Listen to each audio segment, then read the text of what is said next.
Welcome to CTV News Trendline with Michael Stittle and Nik Nanos.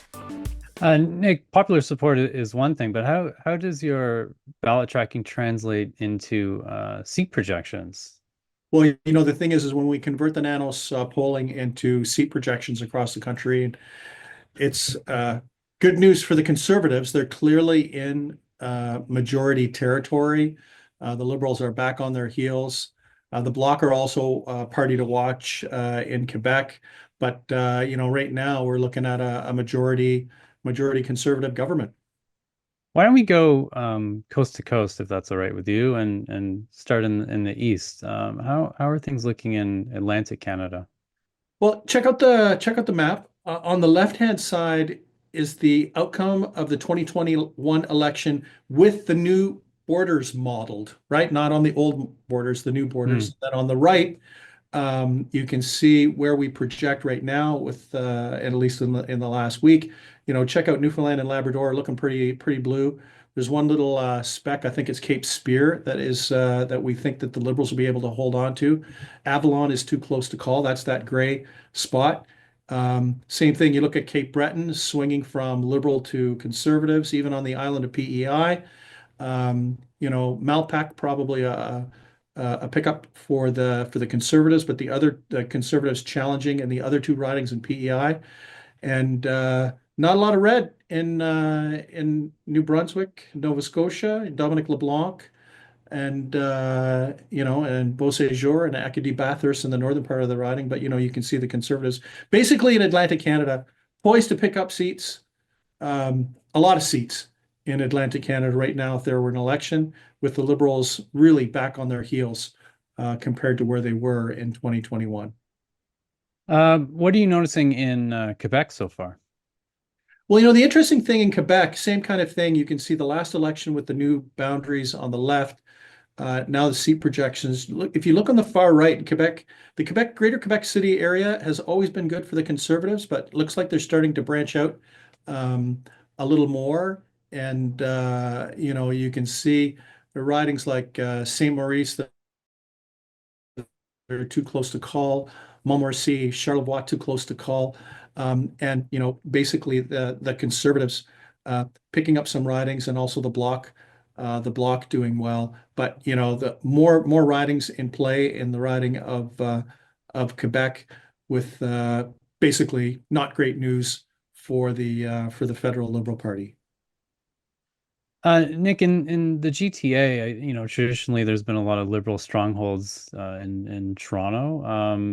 The suburbs, different story. What are you noticing? What are you noticing there? Well, the thing is basically it's a setback for the Liberals. It doesn't matter where you cut it. You can see, Michael, Brampton, Mississauga as key battleground, with the Conservatives actually um, mounting a major challenge to the Liberals in those ridings. But you can see the Liberals used to hold on to Pickering, Brookline. It was now it's too close to call. Hmm. The Mississaugas are kind of in play.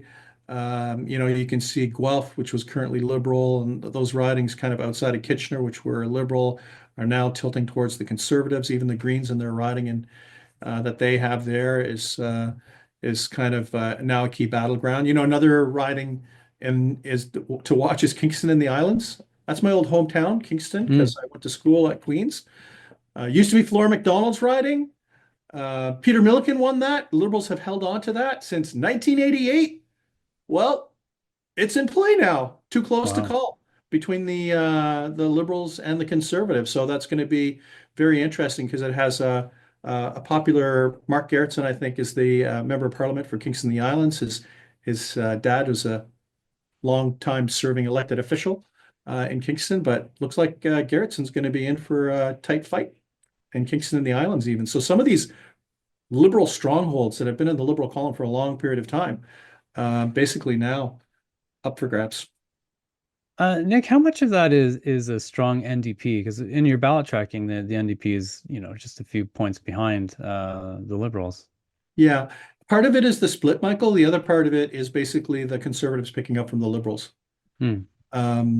So basically Liberal support has bled to both the Conservatives and the New Democrats. So the Conservatives have a double whammy because the NDP splits the vote, plus the Conservatives have an advantage. So it's a double advantage or a double whammy statistically for the Conservatives, which helps convert a lot of those seats in Ontario into the blue column. Any surprises in the prairies? No, not really. You can see riding there in the northern part of Saskatchewan was a Conservative riding, but with redistribution, if we take the results from the last election and the new boundaries actually tilts towards the Liberals, maybe the Liberals might be able to hold on to that, but not a lot of change in the prairies. The prairies, for all intents and purposes, a lock for the Conservatives. Nick, I always find British Columbia pretty unpredictable. What are you seeing there? Yeah, check out the coast. The interior of British Columbia is actually quite conservative, has always been conservative, very much more like Alberta than the lower mainland in BC. But check out the coast. You can see NDP at risk of losing seats in on the coastal side, northern coast, and on the coast of British Columbia, even on the island of Vancouver Island, where the NDP are basically in a fight now with the Conservatives. And when we zoom into Vancouver, it's wow, it's just brutally bad for the Liberals. In Vancouver, I think there's only one riding that we think that the Liberals are going to hold. I think that's Surrey Newton, that little red box. But you can see the Conservatives picking up in the southern part of Vancouver. NDP doing better in the northern part of the city, like in the Burnaby area and stuff like that. But the Conservatives picking up in British Columbia. Doesn't matter where you cut it, where it is. And the vote split that you were talking about between the NDP, the Liberals, and the Conservatives is in play, where the Conservatives, their numbers are up, and those vote splits, because the NDP are competitive in a number of places in British Columbia, actually help the Conservatives. Wow, Nick, this seems to be the trend for the past year. Do you see any big changes before we hit October 20th next year, which is, the absolute last date before we can have a federal election? Anything could happen, but the reality is that the election is for Pierre Poilievre to lose. Like, he basically has to not make a mistake and do nothing. And ride, I'll call it a blue wave of change. And that's why Justin Trudeau and the Liberals have to desperately hope that somehow Pierre Poilievre or someone close to Pierre Poilievre makes a mistake. But I don't think Pierre Poilievre is going to make a mistake. That's not part of his MO. He's a known commodity. He's pretty disciplined. Whether someone around him makes a mistake is a different story, but be surprised if there is some type of revelation, but who knows?